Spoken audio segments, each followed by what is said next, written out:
অভিন্ন নদীর উজানে কোথাও বাঁধ দেয়া হলে ভাটির দেশ হিসেবে বাংলাদেশকে সেটি জানাতে হবে। বন্যা মোকাবেলায় উজানে পানি বাড়া কমার তথ্য জানার অধিকারও রাখে বাংলাদেশ। বিশ্ব নদী দিবসে আলোচনায় এমন মন্তব্য করেছেন পরিবেশ ও জলবায়ু উপদেষ্টা সৈয়দা রেজওয়ানা হাসান। বিশেষজ্ঞরা বলছেন, নতজানু নীতির কারণে 53 বছরেরও পানির ন্যায্য অধিকার পায়নি বাংলাদেশ। তাই নদীর পানি বন্টনের বিষয়টিকে পররাষ্ট্রনীতিতে অন্তর্ভুক্ত করার পরামর্শ তাদের। মনির মিল্লাদের প্রতিবেদন। গেল কয়েক দশক ধরে দেশের প্রায় সব নদী নানামুখী সংকটে। উজানের বাঁধ, দখল, দূষণ, ভাঙন ও প্রবাহ স্বল্পতায় নদীর জীবন।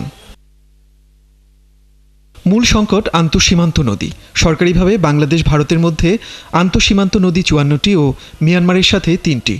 কিন্তু ভাটির দেশ হিসেবে বাংলাদেশ কখনোই এসব নদীর পানির ন্যায্য হিস্যা বুঝে পায়নি।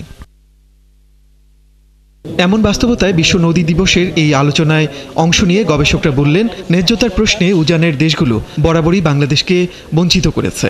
এজন্য নতজানু নীতিকে দুষছেন বিশেষজ্ঞরা। কালকে যদি আন্তঃসীমান্ত নদী নিয়ে ভারত একটি চিঠি লেখে যে আমরা তিস্তা নিয়ে অথবা যে কোনো একটি নদী নিয়ে আমি বাংলাদেশের সাথে কথা বলতে পারি, তখন কোঅর্ডিনেশনের স্পিডটা কীরকম হয়? কারণ হচ্ছে যে we are in the range of Indian water গভর্নেন্সের যে বুলেট আছে তার রেঞ্জের মধ্যে আমি আছি, তখন আমি কুইকলি রেসপন্স করি।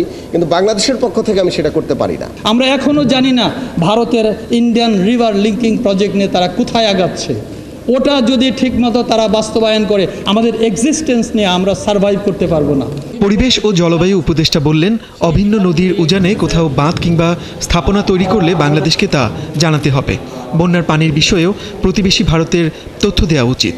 যেমন বন্যার পানি কখন বাংলাদেশে প্রবেশ করবে, কি মাত্রায় প্রবেশ করবে, বৃষ্টিপাতের মাত্রা কি, বাংলাদেশে কতটুকুন প্লাবিত হওয়ার সম্ভাবনা আছে, এগুলো তথ্য নিতান্ত মানবিক কারণেই শেয়ার করা উচিত এবং সম্ভব।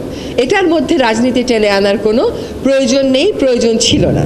ভারতের সাথে কূটনৈতিক পর্যায়ে নদীর পানির অধিকার নিয়ে দর কষাকষির দুর্বলতাও তুলে ধরেন পরিবেশ উপদেষ্টা। এখানে দুর্বলতার অনেক কটা দিক আছে। আপনি যদি জয়েন্ট রিভার কমিশনের গঠন দেখবেন সেখানে সব প্রকৌশলীরা, সেখানে প্রকৌশলী বাদে অন্য পেশাজীবীর কোনো প্রতিনিধিত্ব নেই। ফলে নদী যে শুধুমাত্র প্রকৌশলের বিষয় না, এইটা আমার ধারণা নেগোসিয়েশন প্রসেসে কখনো রিফ্লেক্টেড হয় নাই। আন্তঃসীমান্ত নদীর পাশাপাশি দেশের অভ্যন্তরে থাকা বাকি নদীগুলোর অস্তিত্ব টিকিয়ে রাখার উপরও জোর দেওয়া হয় নদী দিবসের এই আলোচনায়।